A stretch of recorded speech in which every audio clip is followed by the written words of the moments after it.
جی نہیں، میں حامد حمیدی صاحب اور ہاں کیدار صاحب صاحب کا میں نے صاحبہ کا نام دیا. خیر تو مجھے پھر بھی آپ معاف فرمائیں گے کہ کچھ چیزیں رہ بھی جاتی ہیں کبھی کبھی، تو رہنی بھی چاہیے، ہمارے کیدار صاحب بھی ضروری ہیں. جی اسحاق صاحب، بہت قابل احترام. اثر صاحب میرے سامنے ہیں، میرے روبرو ہیں.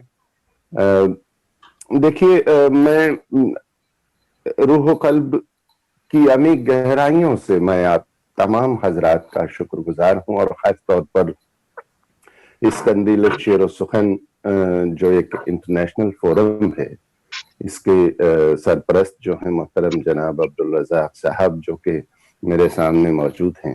میں انہیں دیکھ پا رہا ہوں. اس میں 4 لوگوں کا چہرہ نظر آتا ہے، باقیوں کو وہ اسکرول کرنا پڑتا.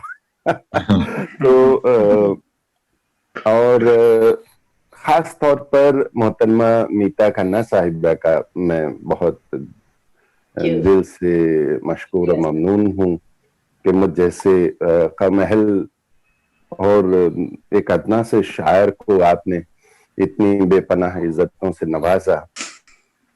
لیکن کبھی کبھی ایسا ہوتا ہے کہ کچھ احساسات زیادہ ہوتے ہیں اور الفاظ کم پا جاتے ہیں. تو یہ سلسلہ کچھ ایسا ہی بن رہا ہے میرے ساتھ. میں کچھ بہت زیادہ تو نہیں جانتا شاعری کے بارے میں، تھوڑا بہت جو کہہ پایا ہوں وہ آپ سب معزز شعراء حضرات کے سامنے حاضر کر دیتا ہوں. میں ایک ایک کا اگر ذکر کروں تو ایک سے ایک ہیں جو خاص طور پر طارق باجوہ صاحب کے کلام نے مجھے بہت بہت متاثر کیا ہے. اور خاص طور پر میں کیا کہوں، سب کے نام لینے ٹھیک نہیں ہوتے، وہ پھر سب کے پھر دوبارہ سے مجھے سب کے نام لینے ہوں گے. نہیں، مجھے لگتا ہے کہ بہت ہی اچھی خوبصورت محفل آپ نے جمائی ہے رانا صاحب.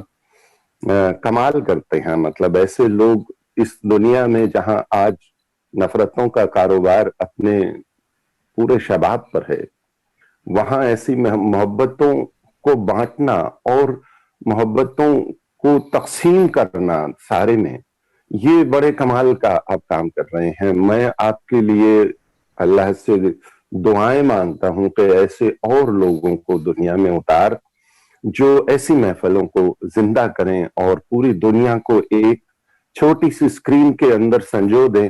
یہ کتنی خوبصورت بات لگتی ہے کہ کیا کینیڈا، کیا یو کے، کیا پاکستان، کیا ہندوستان، کچھ نہیں ہے یہاں، کوئی سرحد ہی نہیں.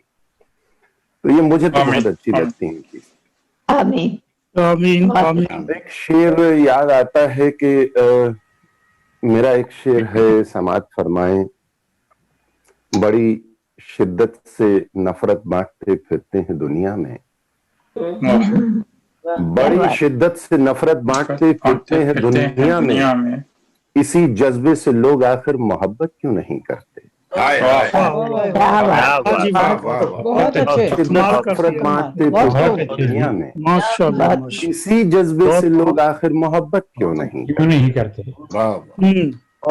ایک شعر اور یاد آتا ہے مجھے، ایک کچھ متفرق اشعار، اور اس کے بعد میں 2 غزلیں چھوٹی چھوٹی سی آپ کے سامنے رکھ دوں گا.